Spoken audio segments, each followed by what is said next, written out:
है ये भारतीय में समान नागरिक संहिता से संबंधित है।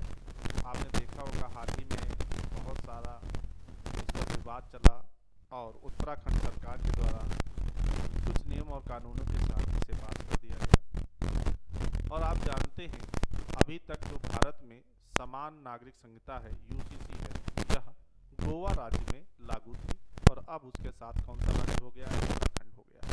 आइए जानते हैं इसमें कौन कौन से प्रावधान जोड़े गए और इसका बारे में क्या क्या हमारे समाज में गलतफहमियां हैं। बहुत लोग नहीं समझ पाते हैं कि यूसीसी क्या है, लेकिन आप यदि इसको समझेंगे तो समझ पाएंगे कि इसमें कौन कौन से प्रावधान हैं और इसकी क्या अच्छाइयाँ हैं और क्या बुराइयाँ हैं। चलिए आइए इस पर एक बार प्रकाश डालने का प्रयास करते हैं।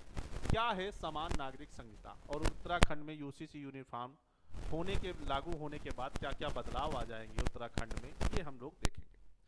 अच्छा, समान नागरिक संहिता होती क्या है आप जानते हैं? थोड़ा सा इसके बारे में देखने का प्रयास करें तो आप देखते हैं संविधान के अनुच्छेद 44 में क्या है, इसकी चर्चा है। और आप जानते हैं संविधान का जो अनुच्छेद 44 है यह भाग कौन से भाग में है, तो आप कहेंगे भाग 4 में है। और भाग 4 के अंतर्गत बताया गया है राज्य के नीति निर्देशक तत्व।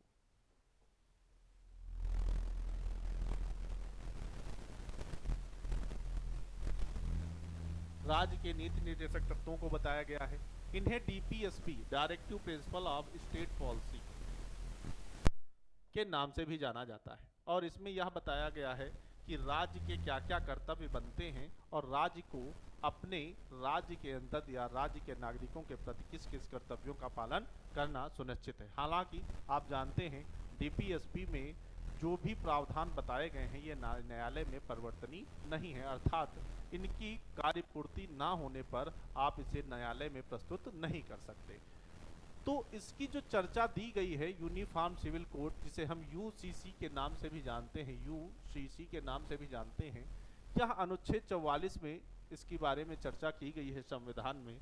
और यह राज्य के कर्तव्य हैं, राज्य का क्या कर्तव्य बनता है कि सभी नागरिकों को समान नागरिक संहिता या समान यूनिफॉर्म सिविल कोड की क्या कराए, पहुंच तक पहुंचाए। लेकिन यह कोई भी न्यायालय में परिवर्तित नहीं है। तो एक पॉइंट तो यहाँ पर यह बनता है, यह एक प्रकार का कानून है। आप क्या है, यह एक प्रकार का कानून है।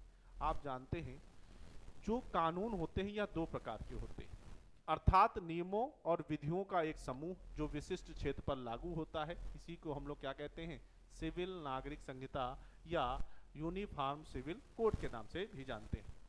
कानून दो प्रकार के होते हैं, पहला कानून होता है सिविल कानून और दूसरा होता है आपराधिक कानून। सिविल कानून क्या होता है? सिविल कानून सामान्यता नहीं है, सिविल कानून में जो होती है समानता नहीं होती है, अर्थात सिविल कानून अलग अलग धर्मों के लिए अलग अलग होता है।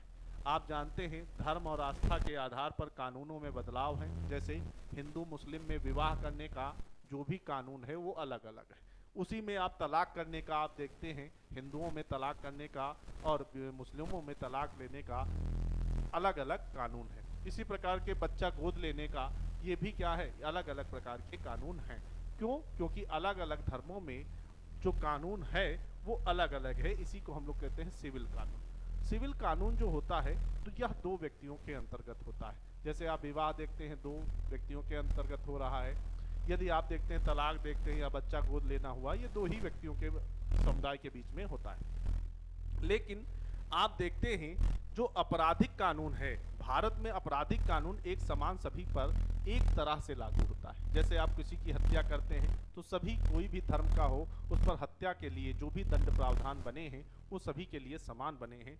अर्थात जो आपराधिक कानून तो सभी व्यक्तियों पर समान रूप से लागू हो जाता है, लेकिन सिविल कानून जो है यह लोगों पर समान रूप से लागू नहीं हो पाता है। अर्थात प्रत्येक धर्म में अलग अलग कानून होता है। जैसे आप जानते हैं हिंदू धर्म के अनुसार 1995 के हिंदू संशोधन अधिनियम के द्वारा जो वैवाहिक स्थिति या तलाक लेने की स्थिति बताई गई, उससे संवैधानिक रूप से तलाक लिया जाता है या विवाह किया जाता है।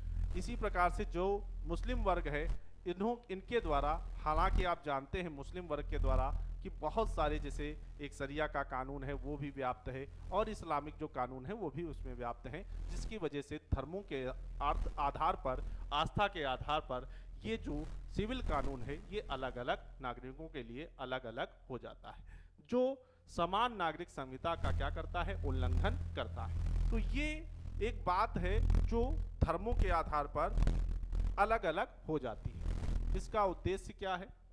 इस कानून को लाने या पास कराने का उद्देश्य यह है कि देश में एक ऐसा कानून का निर्माण किया जाए, अर्थात विवाह, तलाक, विरासत, गोद लेना जैसे मामले सभी धर्मों के लोगों पर समान रूप से लागू हों, जिसमें किसी धार्मिक ग्रंथों का क्या ना हो, हस्तक्षेप ना हो। इसका मतलब साफ साफ यही हो गया कि सरकार अब यह चाहती है कि सभी धर्मों पर जो भी सिविल कानून है वो सभी धर्मों के लिए समान हो जाए, अर्थात एक कानूनी प्रक्रिया बना दी जाए जिसके अंतर्गत सभी धर्म के लोग अपने विवाह, तलाक और गोद लेने जैसी ये जो सामान्य घटनाएं हैं या जो भी ये इनके धार्मिक कानूनों के अनुसार इनकी प्रक्रियाएं चलती हैं, यह प्रक्रियाएं एक कानूनी रूप से दस्तावेज धारण कर लें, कानूनी रूप से इनकी प्रक्रियाएं आगे बढ़े।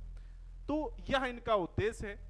और इसके हमको समझना है कि उत्तराखंड में जो यूनिफॉर्म सिविल कोड लागू हुआ है, इससे क्या क्या उत्तराखंड में अब बदलाव हो जाएंगे, कौन कौन सी चीजें परिवर्तित हो जाएंगी या क्या क्या इसको हमको देखने को मिलेगा। देखते हैं एक बार। अब जो उत्तराखंड में होगा, विवाह की कानूनी आयु जो है वो पुरुष की 21 वर्ष रखी गई है और महिला की 18 वर्ष रखी गई है। और आप जानते हैं भारत में भी ये कानून चलता है, भारत का भी यही कानून कहता है कि 21 वर्ष का पुरुष और 18 वर्ष की महिला होने पर ही क्या होगा, ये वयस्क पुरुष के महिला कहलाएंगे और इनका विवाह हो सकता है। अर्थात यहाँ पर मांग जो है, महिलाओं की भी मांग यही है कि महिलाओं की भी उम्र क्या हो जाए, महिलाओं की भी उम्र पुरुषों की उम्र के बराबर अर्थात 21 वर्ष कर दी जाए। अर्थात जिसमें से आप देखते हैं जो समान नागरिक संहिता की बात करते हैं, समान नागरिक की बात करते हैं, अनुच्छेद 14 हमारी बात करता है कि विधि के समक्ष समानता होनी चाहिए, समानता के अधिकारों की बात करता है, तो भैया समानता के अधिकारों में भी यह फॉलो हो जाएगा। अर्थात यहाँ पर 21 वर्ष करने का प्रयास किया जा रहा है, लेकिन अभी जो बात हुई है ये 21 वर्ष और 18 वर्ष की बात कही गई है, जो भारतीय संविधान में बताया भी गया है। अगला देखते हैं, मुस्लिम व्यक्ति कानून, यौनावस्था। अब आप देखिए, विवाह की कानूनी आयु यूनिफॉर्म या उत्तराखंड की सरकार के द्वारा कितनी होनी चाहिए, पुरुष की 21 वर्ष होनी चाहिए और महिलाओं की 18 वर्ष होनी चाहिए। लेकिन जो मुस्लिम व्यक्तियों के घर विवाह होता है या जो इसमें होता है, तो उसमें जो व्यक्तिगत कानूनी आयु जो रखी गई है ये यौनावस्था रखी गई है, और यौनावस्था लगभग 13 वर्ष को मानी जाती है। और आप जानते हैं 13 वर्ष का व्यक्ति जो बालक होगा या बच्ची होगी, उसमें जो आएगा तो वो तो बाल विवाह के अंतर्गत आ जाएगा, जिसको कानूनी रूप से क्या कर रहा है, कानूनी रूप से ये गलत है, अर्थात यह कानून का क्या करता है, उल्लंघन करता है। और इसे पॉक्सो एक्ट के तहत, आप जानते हैं protection of childrens from sexual offence, इसके तहत अनुसार भी नाबालिगों के बीच यौन गतिविधि क्या है, एक प्रकार से अपराध है और बाल विवाह पर प्रतिबंध के बारे में बताता है। तो आप जानते हैं पॉक्सो एक्ट के अंतर्गत जो 2002 में आया था और इसको संशोधन करके 2010 में भी लागू किया गया और 19 में भी आया, तो इसके अंतर्गत भी एक प्रकार से अपराध है जो क्या कर रहा है, इस कानून का उल्लंघन कर रहा है जो मुस्लिम व्यक्ति के अंतर्गत यह कानून दर्शाते हैं। आगे देखते हैं, दुविवाह पर प्रतिबंध। जो दूसरा विवाह है इस पर भी प्रतिबंध लग जाएगा। अब विवाह के समय यदि जीवित पति या पत्नी है तो आप दोबारा विवाह नहीं कर सकते, मतलब आप दोबारा विवाह तभी कर सकते हैं या तो आपका पति या पत्नी कोई एक की मृत्यु हो जाए और या तो आपने कानूनी रूप से उससे क्या ले लिया हो, तलाक लिया हो, अर्थात कानूनी रूप से एक पद्धति के द्वारा आपने तलाक लिया है, तब तो आप दूसरा विवाह कर सकते हैं, वरना उसके पति पत्नी जीवित रहने तक आप दूसरा विवाह नहीं कर सकते। तीसरा भैया, सपिंड विवाह पर प्रतिबंध। आप जानते हैं ये बहुत ही शब्द अच्छा है, आप इसको जान लीजिएगा। सपिंड विवाह क्या होता है? सपिंड विवाह वह होता है यदि कोई भी व्यक्ति विवाह करता है तो वह पिता की 5 पीढ़ियां और माता की 3 पीढ़ियों को छोड़कर ही विवाह कर सकता है, अर्थात पिता, माता, दादा और दादी के प्रत्यक्ष रिश्तेदार जो होंगे वो सपिंड विवाह में शामिल नहीं होने चाहिए। अर्थात यदि विवाह हो रहा है तो इन रिश्तेदारों को छोड़कर जिनकी प्रत्यक्ष रिश्तेदारी ना हो, अप्रत्यक्ष होगी तो कोई दिक्कत नहीं है, लेकिन प्रत्यक्ष रिश्तेदारी ना हो, इसमें विवाह होगा। और आप जानते हैं थोड़ा सा इसमें यह मुस्लिम जो वर्ग होता है इसमें यह साधारणता देखा जाता है कि इनका इस प्रत्यक्ष रिश्तेदारों में विवाह हो जाता है, जो क्या हो जाएगा, अब समाप्त हो जाएगा। हालांकि यह कोई एक व्यक्ति के लिए नहीं है, सिर्फ मुस्लिम समुदाय के लिए नहीं है, यह सभी समुदायों पर क्या कर रहा है, अपना प्रभाव डालेगा, सभी धर्मों पर यह अपना अलग अलग प्रकार से प्रभाव डालेगा। अगला देखते हैं, लिव इन रिलेशनशिप को कानूनी मान्यता दी गई है। यहाँ पर आप ये चीज आप इंपॉर्टेंट कर सकते हैं कि लिव इन रिलेशनशिप को कानूनी मान्यता दी गई है और इसको आपको पंजीकरण कराना क्या होगा, अनिवार्य होगा। उत्तराखंड सरकार के द्वारा यह भी बताया गया है कि यदि आप लिव इन रिलेशनशिप में रहते हैं, यदि आप किसी भी राज्य के हैं या किसी भी देश से आके यहाँ पर रहते हैं, लेकिन आपको पहले क्या कराना पड़ेगा, पंजीकरण कराना पड़ेगा। लिव इन रिलेशनशिप से जन्मे बच्चे को कानूनी सुरक्षा दी जाएगी और यदि कोई जन्मा है बच्चा इस संबंध के द्वारा तो इसको कानूनी सहायता सरकार के द्वारा दी जाएगी। और यदि संबंध समाप्त हो रहा है तो उससे संबंधित अधिकारी को भी आपको सूचना दी जाएगी। आप जानते हैं लिव इन रिलेशनशिप में जो भी अधिकारी आएगा वो आपका पंजीकरण इस प्रकार से करेगा, पहले तो पहले आपकी उम्र पूछेगा कि आपकी या जो भी आपके साथ सहयोगी है उसकी उम्र कितनी है। तो यदि उम्र आपकी पाता है 21 वर्ष और 18 वर्ष तो भी आप क्या करते हैं, लिविंग रिलेशनशिप के अंतर्गत रह सकते हैं। और यह देखेगा कि आप किसी दबाव में तो नहीं हैं या आप ऐसी स्थिति में तो नहीं हैं जो किसी दबाव के अंतर्गत आप आते हैं या किसी प्रकार से आपका शोषण तो नहीं हो रहा है। और यह जब जांच सही पाता है तब आपका क्या हो जाएगा, पंजीकरण कर दिया जाएगा। आगे देखते हैं, सभी विवाहों को 2 माह, अब जितने भी ये विवाह हैं सभी विवाहों को 2 माह अर्थात 60 दिनों के भीतर कानूनी रूप से मान्यता देनी चाहिए। अर्थात जो भी विवाह अब होंगे उनको कानूनी रूप से रजिस्टर भी कराना पड़ेगा। इसके लिए जो सीमा रखी गई है वो 60 दिनों की रखी गई है, अर्थात 2 माह की रखी गई है कि 2 माह के अंतर्गत आपको अपना वैवाहिक रजिस्ट्रेशन प्राप्त कर लेना है, यह उत्तराखंड सरकार के द्वारा कहा गया है। यदि पंजीकरण ना होने पर आपको 10,000 रुपये का जुर्माना भी लगाया जा सकता है। यदि आप पंजीकरण नहीं कराते हैं अपने विवाह का तो आप पर 10,000 रुपया जुर्माना होगा। या पंजीकरण अवैध होने पर, यदि आप पंजीकरण भी करा रहे हैं और वो पंजीकरण किसी अवैध कानून के तहत करा रहे हैं या उसमें जो दस्तावेज आप लगा रहे हैं वो अवैध हैं, तो आपको 3 माह की जेल और 25,000 रुपये जुर्माना या दोनों हो सकते हैं। इसके बारे में भी आपका यहाँ पर प्रावधान दिया है। तो ये कुछ इंपॉर्टेंट चीज़ों के माध्यम से कुछ चीज़ें जोड़ी गई हैं।